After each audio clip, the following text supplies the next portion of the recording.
Now we will see biology of standard 7 topic 2, which is nutrition in animals. Now in our last video we have see about introduction to nutrition in animals and different ways of taking food. Now we will see about human digestion. Now what is meant by human digestion? In human digestion we must have to take 4 processes, which are ingestion, digestion, absorption and excretion. First stage is ingestion. Inside that, if we take a cross section of this digestive system over here,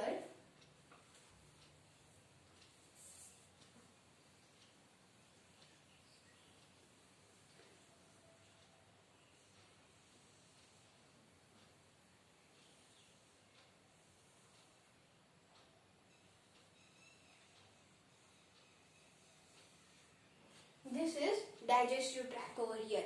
This is digestive tract over here.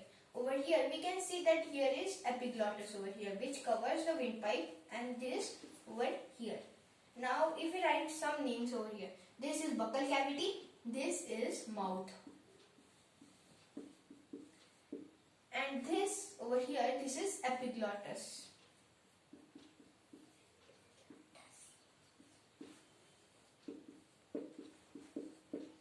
This pipe, which is called as food pipe, this is called as esophagus.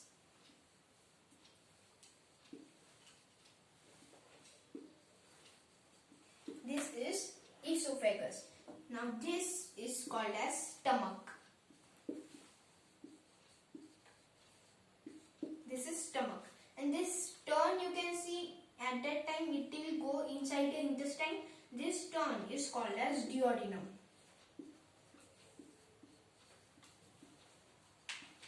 And this, you can see over here that this is one large pipe over here. These pipes are called as intestines. This is large intestine.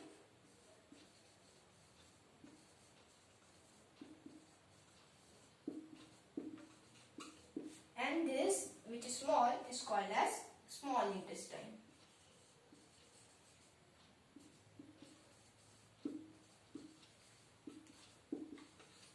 This is small intestine. Over here we had written all the names which are inside the digestive tract. There is one more. This tube-like creature over here, this is called as appendix.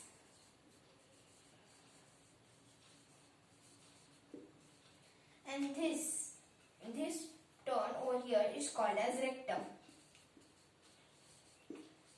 And last, this is called as anus.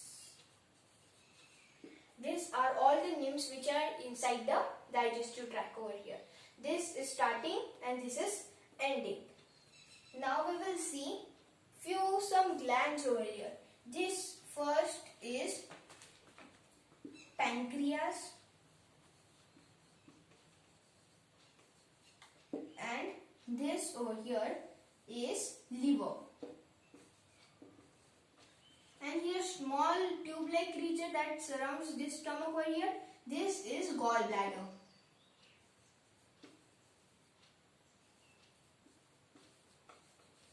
These are few glands over here. There is one more gland which is inside the buccal cavity only.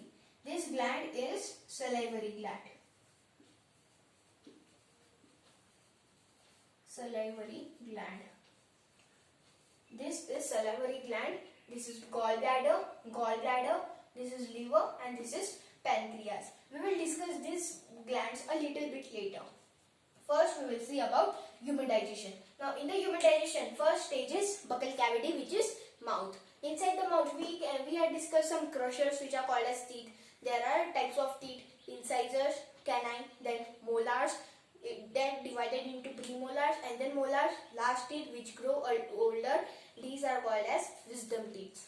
Now first, this is mouth. This stage is completed. Over here this is esophagus, and this is what is called as epiglottis. Here is respiratory pipe over here, and here are lungs. And because of that, if we sometimes eat in hurry, at that time epiglottis can't cover the food pipe, which is food pipe to go the food inside the food pipe or the esophagus. At that time, sometimes food goes into the respiratory pipe. Because of the pressure of the air that is going exhaling, because of that sometimes we can cough out to throw the particles which can block the respiratory pipe. That means we must have to eat peacefully so that the epiglottis can cover the windpipe to go the food inside the esophagus. Next, this is stomach.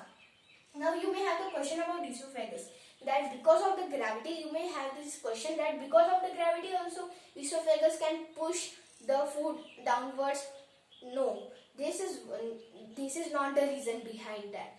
The reason behind that is the phenomena of peristalsis. If this happens because of the gravity, it will go inside the stomach, so that if the people are going into space, they will die.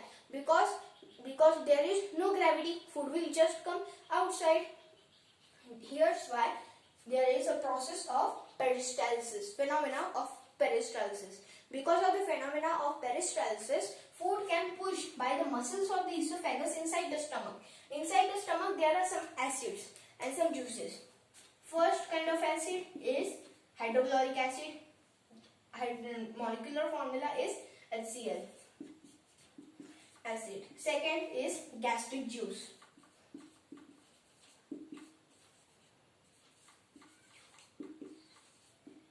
Third is digestive juices.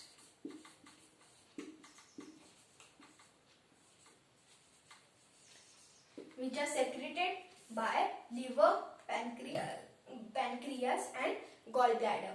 These are secreted by liver, pancreas and gallbladder. What is meant by gallbladder? Gallbladder takes as much as fats that food has consumed.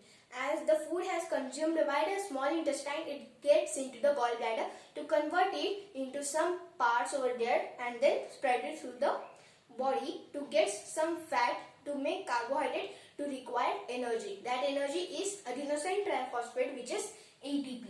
Next, because of this gallbladder and liver is the main character over here. This secretes some acids or some juices, and pancreas also secrete to make the food a soluble thing for the body. Next, it will go into the duodenum to make the turn. Because of the duodenum, the acids which are there inside the stomach can't go inside the intestine. You have one more question, that acid can burn the stomach, but why doesn't the stomach burns? Because of the layer of mucus, not that mucus that is inside your nose, that is bacteria causing mucus. The mucus that I am talking about is different kinds of mucus. There is one big layer of mucus. Because of the layer of mucus, HCl, which is hydrochloric acid and some gastric juice, can't react onto these muscles. If there were no mucus, at that time our body will just burn away. Because of this HCl, hydrochloric acid, gastric juice and digestive juices, food can convert it into one soluble thing. And because of the layer of mucus over here, the stomach can't burn by the hydrochloric acid. Next is the small intestine. In the small intestine, there is a surface area which is lot greater. Why? Because if we take a small intestine over here, we can see that there are some finger-like projection. They are such so that the surface area get increased to absorb as much as nutrients that are there. Now this is not one part here. This is again further divided into cilia. Cilia extend as much as the surface area is there. And then not the surface area has increased. There is one more part over here called as villi. Also it will increase the surface area. To increase the absorption level are higher. Because of that there are three layers. Small intestine,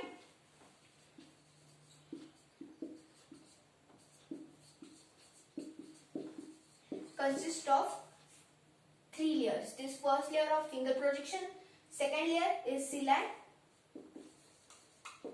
third last layer to increase surface area is villi. Next we will look about large intestine. Before looking at large intestine, we must have to look this part of appendix. Now what is meant by appendix? Some people may think that appendix is not useful, but it is useful. Why? Because in the appendix there are some microorganisms or some bacteria. They are not harmful bacteria, they are good bacteria to help in digestion. They can make the food even soluble thing. They are bad nutrients over there. They will take some food from that food which are undigestible, and then they take that food and make it into this pipe over here to get into the rectum, and in rectum some undigestible food gets stored inside the rectum, and that rectum, it gets full, it sends the signal to the brain, and when brain takes the signal, we must have to go, and the last process is anus, and this whole process is involuntary at the last end. You may have think what is that last end. Next, over here, a chapter of human digestion, which is the topic of human digestion, is completed.